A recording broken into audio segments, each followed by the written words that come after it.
And so, greetings. This is our message for the weekend of July the 5th at St. Martin's Church in Ditmer. And I was riding back, gentlemen, from Florida with my family last week, listening to KMOX on the radio.com app. And I heard the two of you talking about how you get along even though you disagree. And I thought, I'm going to make Hancock and Kelley the illustration for my sermon on the 5th of July. I wonder if they would talk to me in person. And here we are. So, Michael, Kelley, you've been interested in politics all your life? And yes, sir. I grew up in a Democratic family. My father was the head of the local AFL-CIO in St. Louis for almost 40 years, the unions. And following, I was one of 6 kids. I have 5 sisters. I grew up Catholic. And I obviously being the only boy, I went everywhere with my dad from the time that I was knee-high to when he passed just a couple of years ago. And through that process of being around labor and Democratic Party politics, it was a bug that got inside of me, Pastor, that I later took to go on to be the executive director of the Democratic Party, the political director of the AFL-CIO, and a political advisor to Mr. Gephardt, Congressman Gephardt, on his national presidential campaign. And along the way, I met what became my best friend, John Hancock. Yeah, big labor. John, your first love was music. Yeah.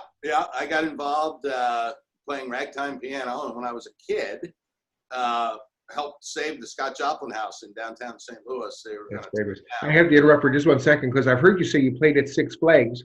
Yeah.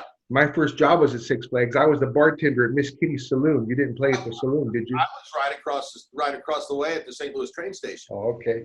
And I started off in the first year. They turned the Dodge cars into a beer garden, and they had an act in there. And then I played the 15-minute intermissions on the piano. And then they moved me to Calico, the chicken place. And then I was there for 6 summers. The last 4 summers I was at the St. Louis train station. And you have held political office in Missouri. You've been a member of the House of Representatives. Yeah. I meant to ask you too. In fact, last Sunday morning, while I was gone, Harold Selby brought the morning message. Harold was a Democratic state rep, as a member of our church. Oh wow! I know Harold well. Yeah. He's a great man. Yeah. So then you also have a consulting firm. I do. Do Republican politics. Michael does Democratic politics. Sometimes we work together. We both worked together on the Proposition P police initiative a couple years ago in St. Louis, and then the zoo campaign we worked together on. But you have squared off before too. Oh yeah. Well, that's a funny story, Pastor. The first time that you ought to tell the story about the first time you met me. So it was 2002, and Jim Talent was running against Gene Carnahan for the U.S. Senate, and so we were having a little press conference at the Republican Party. I was the executive director of the Republican Party at the time. And so we were having a little news conference, and all the Capitol reporters would, come over and outside. And so this guy crashes my press conference. And he was a kid. I mean, he was just a little punk. And so, not good. And then, so I crashed his press conference a couple weeks after that, and that's how we met. That's terrific. And one question I'm dying to ask you, and then I want for us to dig in a little deeper. You see, I'm wearing my logo today. As we're talking, the Cardinals are reporting to the ball stadium. I heard you talking last Friday. By the way, happy birthday! I heard it was Michael Kelley's birthday last. Yes, thank you. 45. About a friend that has one of those new apartments by the stadium. Yes. That's going to get to look out when there are going to be no fans there, and I would just like to be introduced, is what I thought. Well, that's me, Pastor. So you give me a holler, I'd be happy to see you down there during training. And we've been fortunate enough for the last couple of years to try to make our way down there, and we've even broadcasted during spring training. Yeah, from Jupiter. That's terrific. Yeah, I recall that. So since it's Independence Weekend, and I want to think about that document, the Declaration of Independence. Our lesson for today, and the way that I want to approach this notion of unity, our lesson today is from the book of Romans in the 7th chapter. I call it the do-do passage because the Apostle Paul says, when he talks about the law, I do what I don't want to do, and I don't do what I do want to do. who's going to save me from this terrible predicament? And it made me think of a quote that I read from William Sloane Coffin years ago. Coffin said, the doctrine of sin is a gruff doctrine, but it puts us all in the same boat because everybody has fallen short of the glory of God. Everybody needs grace. And so it denies us the ability to be judgmental. And so when I think about unity today, anyway, because that's our passage, and again, it's what I heard you all talking about last Friday. We all have a soul. We all are people, after all. And so politics used to be different. Folks used to fight all day long and then get along like you guys do at night and play snooker, whatever that is. Yeah. In the afternoon and the evening. So I just thought maybe I'd ask you to share a little bit about how you do it and how you think others should be able to do it. It does start with understanding that all of us are fallen. He's got nutty ideas and he thinks I've got nutty ideas. But it's the heart. And, I will tell you, knowing this guy for 15 years, I don't know a better person. I mean, if I find myself in a bind, in a jam, after I call my wife, my next phone call is to this guy. And we've been through, over the course of 15 years, we've been through each other's crap together. And that kind of, knits you together. And he's a great guy. And I disagree with him on politics, but at the end of the day, that's just not that important. And if I could echo that, Pastor, I mean, when I first met John Hancock, John had been in the business a little longer than I had been. So I was brought into a situation in the Democratic Party where I was to see John as an enemy. And that was my first take on John, that he was nuts, he was crazy. But the reality is when John's no different than I am. It's like playing basketball. You're either on offense or defense, and everybody's playing the same game. And it takes the human element of understanding the other person, that their ideas aren't flawed. Their ideas may not even be wrong. It's the way that they've come to a conclusion in life. And that's where John and I have recognized that, there's certain things we disagree on, and there's certain things that, because we're open, because we have a friendship and share humanity and a love for each other, that's not a lie. John Hancock has become my best friend. Yeah. And I've been through so many tough issues, most recently the death of my father. And the person who helped me navigate that was John Hancock. But it really comes to the recognition of, just because someone disagrees with you doesn't mean they're necessarily wrong. They may not be, they're wanting to accomplish the same good at the end of the day. And that's something I try to remember when John and I are talking. One of the things that always frustrated me when we first got involved is, and it's gotten worse on cable news, you watch these folks get red-faced and yell at each other. And now, if John says it's Sunday, I have to argue it's Saturday. No, that's not really the way it has to be. There can be common interests and different conclusions. Yeah, that's great. And that'll preach. You guys preaching in church. That's right. Have you done a sermon before? Is this the first, I hope? I have. Okay. I'm Catholic. The closest I've been is to give the petitions or eulogy. That's right. His eulogy of his father was the greatest eulogy I have ever heard in my life. It was That's kind of you. You could be a preacher. Yeah. Well, I had high ambitions for our talk together, but it's just going so well. And there's one thing though in particular I want us to talk about. It had to do with wearing a mask or not. I heard you talking about that last Friday also, and I know you both affirmed that. I even heard Mitch McConnell say it on the news, wear the mask for God's sakes, just this morning. And we were just in Florida, and we saw tons of folks who were gathering at bars that we refused to go anywhere near, and restaurants. We stayed on the beach because it just felt creepy to us. And I saw one of those mini protests on the news not too long ago, and someone was holding a sign that said, I'm selfish and I'm proud. And I just wanted the concept, and it's a big concept, the notion of freedom and liberty, what it means on Independence Week. And my perspective is that the first Declaration of Independence had to do with throwing off tyranny. It was freedom from oppression. But when did it become, you think, freedom to do whatever I please, freedom to have my way and do whatever I want to? That's a big concept. But what do you think?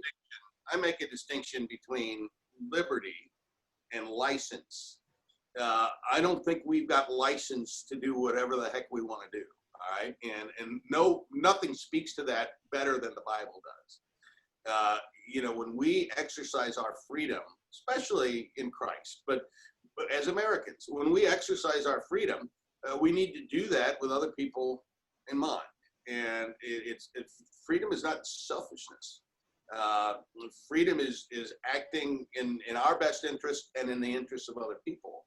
And I think viewed that way. And look, our country, when it was formed, it was flawed, right? I mean, we had this institution of slavery, the great sin of America, that took us 100 years to get rid of, and we're still dealing with that sin and its consequences today.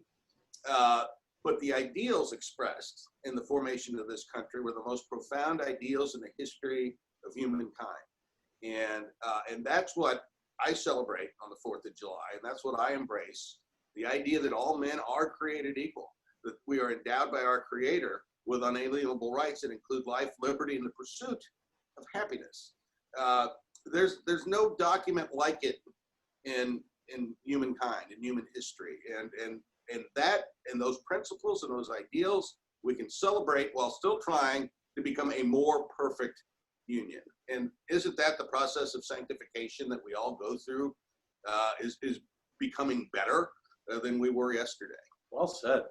Thanks, yeah, absolutely. Yeah. And in fact, in the book of Galatians, I feel compelled to add that the Apostle Paul says in chapter 5, for freedom, God has set us free. And don't use your freedom to sinful ends and selfish ends, but use it so that you can serve God and so you can serve your neighbor. That's what the gift of freedom is all about. Well, I read an article I was anxious to ask you guys about not too long ago that suggested that perhaps the political party that we choose is etched into our DNA, that we're born to be either liberal or conservative. What do you think? Were you born that way? Well, I think that your environment really is what creates you. From my perspective, that was the case. I mean, little dirty secret, when I was growing up, I was obsessed with politics and the pageantry of politics. This was a time when we only had 4 or 5 TV stations. Yes, I'm old enough to remember that. Whenever the president was on, we had nothing else to watch. Well, when I was growing up, it was President Reagan, and I was obsessed with him. I thought he was a noble man. His speeches, the pageantry that went around there, the decorum that we had. As we went on, it really wasn't Republican or Democrat. It was more what we were as Americans that I was witnessing as a child. But then through my Catholic upbringing of, helping those who are less fortunate than yourself, my father and mother's influence of the labor movement, and then my exposure and the way that my parents, were political, really helped sculpt who I am today. And I believe it is really a part of me. Whether or not it's a part of my DNA, maybe. Well, for me, my parents were both Democrats, and the Hancocks were Democrats as far back as anybody knows. And right thinking kind of people, Pastor. Yeah. And so I actually a chromosome got out of shape. My dirty little secret is that I became a Republican because my neighbor was running for state representative when I was 13 years old, and I helped him on his campaign, and he was a Republican. And so I didn't form real political ideology really until much later. I was in graduate school, and that's actually when I accepted Christ, and that really had a profound effect on how I view everything, as you know. And so I found myself comporting much closer to Republicans, particularly on issues of life. But I don't agree with everything the Republican Party does today, and I don't agree with everything the president does. And and I have the freedom to give voice to that, which is pretty cool too. And likewise, I mean, I am a Democrat. I'm left of center, and can understand the arguments on my side at times that I don't agree with. John and I don't think you're going to find 2 bigger advocates in the St. Louis region for local policing than John and I. We've run campaigns for police raises. We've run fundraisers for police organizations to help families. And that is something that I've really take hold with. And right now, this conversation of defunding the police, which I really don't think is about getting rid of police, it's really maybe augmenting or redirecting services, is something I understand. But the complete narrative that's taking place right now, it's just not something I comport with. Bernie Sanders was another person that I had a real issue with as a Democrat. And it really started with Howard Dean, the economic arguments, which is what they're making. At the end of the day, I still believe in capitalism when a lot of folks in my party are moving the other way. Yeah, I appreciate that. We might be getting a little bit too in-depth politics for a Sunday morning, but I appreciate that a lot. I appreciate that a lot. In fact, toward that end, I'm going to make a suggestion. In fact, I talked with John about it, the bracing for it. I went to a Christmas holiday KMOX show a few years ago, and the character that he played sounded like a cartoon character I remember from when I was a boy. Do you remember that? I do. Yeah. Can you do a little bit of foghorn leghorn for us? I say, look over here now. We got Michael over here sitting over there. Doesn't know. I don't think he knows exactly what he's talking about sometimes over here, but it's good to be over there with all you over here over there. I believe he has got a very good impression there. Makes me feel it. But you know, his John Ashcroft is second to none. Is that right? Close your eyes and listen to him do John Ashcroft. Yeah. Give him a little John Ashcroft. Well, you know, a lot of people think I talk like the former Attorney General of the United States. I just want people to reach their highest and best and not aspire to their lowest and least, and reach the maximum of their God-given potential. He was a tenor, as I recall. I remember hearing him sing when I was a boy. Yeah, let the Eagles soar. Yeah, right. Let the Eagles soar. Right. Well, that's good. In closing, just one more thought. In fact, I'm about to play our choir singing that Lee Greenwood song about being proud to be an American. You know, I read an article not too long ago that says maybe more than half of the population isn't anymore. Of course, that's a Gallup poll. We don't know about polls so much anymore, do we? But why is there still a good reason to be proud to be an American? Well, the fact that people can express that they're upset with America and that they're saying that they have problems. There's many places in this world, the bulk of the people on this planet don't have that right, don't have that ability. And I still believe to my core that this is the only place in the world where anyone can succeed. Yes, there are barriers that exist for some of us. There's opportunities that are unfairly in place for certain ones of us. But so many people look to the idea, the imagination of what America is. And I truly believe that even those who are expressing their displeasure with our country and who say they're unhappy with being an American, that's not a viewpoint you could hold in most other places in this world. Yeah, and you know, go find yourself a disaster that happens anywhere in the world. Who's the first people to respond? It's America. You know, not a perfect union, but a more perfect union. And I would close by something that I remember Ronald Reagan saying: you can move to France, but you'll never become a Frenchman. You can move to Italy, but you'll never be an Italian. Only America can you come from anywhere in the world and become an American. This is the most unique and profound nation ever conceived. It's been a blessing to more people around the world than any nation in history.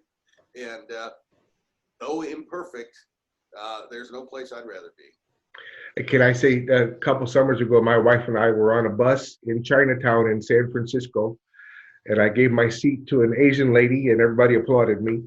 And then as we stood there on the way to where we were going, I became aware that all the people around me were talking every other language except for English. And I thought to myself at that moment, this is America. This bus is a good picture of a melting pot of what we're meant to be. Exactly what the statue says in the bay, I think. And I think there's still that hope that we can be that, don't you? Yes. Yep. Yeah. Well, thanks so much for your time, guys. And add preacher to your list of accomplishments. I appreciate it. Thanks for having us, and I appreciate you all taking the time to listen to us. Thanks so much. Happy 4th of July. Happy 4th. Happy 4th. And go Cards. All right.